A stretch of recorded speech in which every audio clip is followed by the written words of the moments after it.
Okay, let's dive into this. Welcome to this explainer. If you've ever stared at a company's balance sheet and thought, wait, are these numbers actually rooted in reality? Well, you are absolutely not alone. Determining what a business's assets are truly worth in today's complex financial landscape is a massive challenge. So today, we are going to decode the strict rules of the game that govern exactly how companies value and track their assets. To tackle this, we're going to walk through what we call a two-pillar playbook. We'll cover unlocking fair value, the valuation hierarchy, mastering physical assets, depreciation and revaluation, and then finish up with some real-world case studies. Section 1. Unlocking fair value, the rules of the hypothetical marketplace. So, this brings us to a really foundational question. What is an asset actually worth? It sounds so simple, right? But in the accounting world, value isn't necessarily what you originally paid for something. Actually, it revolves entirely around this idea of a hypothetical transaction that sits at the very core of modern accounting rules. Okay, here is the official definition of fair value. It's defined as the price that would be received to sell an asset or paid to transfer a liability in an orderly transaction between market participants at the measurement date. Let's break down three vital components here, because they're important. First, it's a current exit price. Second, it assumes an orderly transaction, meaning, normal exposure to the market, definitely not a forced distress sale or a sudden liquidation. And third, it involves independent, knowledgeable market participants. And this brilliantly illustrates a massive shift in perspective. Look at the contrast here. On the buying side, we have the entry price. That's the buyer's historical perspective, literally what was paid to acquire the asset. But fair value, that's the exit price. It's the current holder's perspective of what would be received if they sold that exact same asset today. It's all about expectations regarding future cash flows after the sale. Section 2. The valuation hierarchy, a step-by-step approach. Applying fair value requires a pretty rigorous four-step process. First, you identify the specific asset, including its condition and where it's located. Second, and I really want to emphasize this one, you determine the valuation premise based on its highest and best use. Basically, this asks if market participants would get the absolute maximum value using the asset on a standalone basis or in combination with a group of other assets. Third, you identify the principal or most advantageous market. And finally, step 4, you actually choose your valuation technique. For that final step, accountants generally rely on three valuation techniques. The market approach uses prices from actual real-world market transactions involving identical or comparable assets. The cost approach reflects the current replacement cost, essentially, what would it cost to build or buy a substitute today? And the income approach takes future amounts, like cash flows, and mathematically discounts them back to a single current value. Now, what's really interesting here is the strict hierarchy that governs the inputs for these techniques. Level 1, that's the gold standard. Unadjusted quoted prices in active markets for identical assets. Think stocks traded on an exchange. Level 2 uses observable inputs, like comparable property sales that might need just a bit of tweaking. Level 3 relies on unobservable inputs, like a management team's internal cash flow projections. So the crucial rule here, the overall fair value measurement is categorized by the level of the lowest significant input used. The rules will always prioritize observable Level 1 data over subjective Level 3 assumptions. Section 3. Mastering physical assets. Property, plant, and equipment. Before an asset ever even hits the balance sheet, it has to pass some strict initial recognition criteria.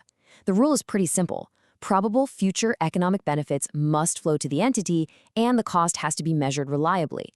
This also introduces what's known as the significant parts approach. For example, if an airline buys a commercial aircraft, well, the engines have a completely different useful life than the cockpit equipment. Therefore, they are recognized and depreciated as separate significant parts. So the crucial point is figuring out exactly what counts as the cost of that asset. You absolutely must include the purchase price, delivery, installation, and even the estimated future cost of dismantling the whole thing. But you must firmly exclude costs that aren't directly bringing the asset to its operating condition. Things like staff training, the costs of opening a brand new facility, or initial operating losses. Those are expensed immediately. They are not capitalized as part of the asset. Section 4. Depreciation and revaluation. Tracking value over time.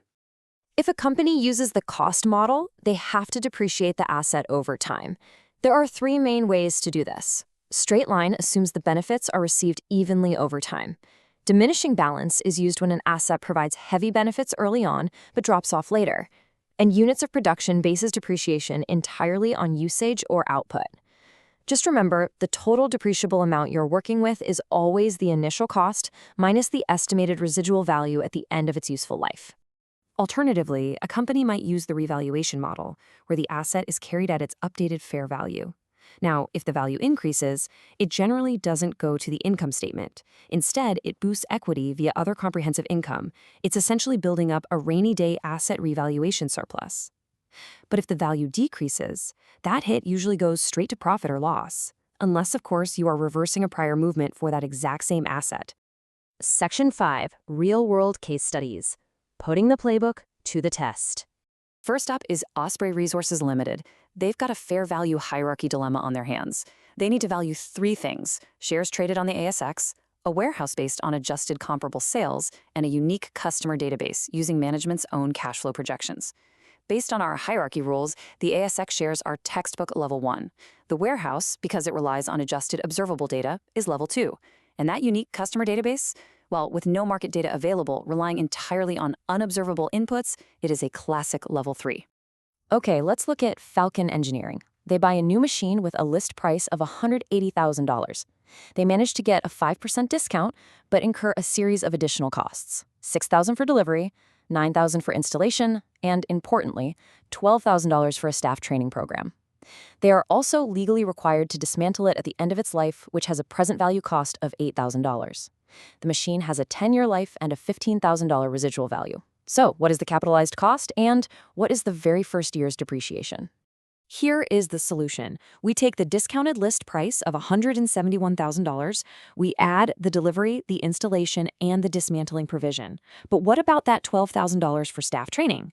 It's excluded, because training staff isn't strictly necessary to get the machine physically working. This brings our total capitalized cost to $194,000. To find depreciation, we deduct the $15,000 residual value, leaving a depreciable amount of $179,000. Divide that by the 10-year useful life, and you get exactly $17,900 in annual straight-line depreciation. Our final case is Heron Properties Ltd. They acquired land for $500,000. In year 1, the valuation increases to $560,000. But in year 2, the valuation drops down to $520,000. This is a really perfect demonstration of that tricky reversal principle in action on an asset-by-asset basis. In year 1, that $60,000 increase doesn't boost profit. It goes to other comprehensive income and creates an asset revaluation surplus in equity. In year 2, the land loses $40,000 in value. But because of the reversal rule, this $40,000 decrease doesn't hit profit or loss at all. No way. It is fully absorbed by the existing $60,000 surplus we created back in year 1. Before we wrap up, I want to leave you with this fundamental shift in perspective. Depreciation is a process of allocation, not a measure of the change in an asset's value. This is absolutely vital. When you see depreciation on a balance sheet, you aren't looking at an asset losing its real-world market value. You are simply seeing the original cost of that asset being systematically spread out over its useful life. We've covered a lot of ground today, from the rigid hierarchy of fair value all the way to the meticulous tracking of physical assets. Thank you for bringing your focus to this explainer. But I want to leave you with one final thought to ponder next time you analyze a company's financials.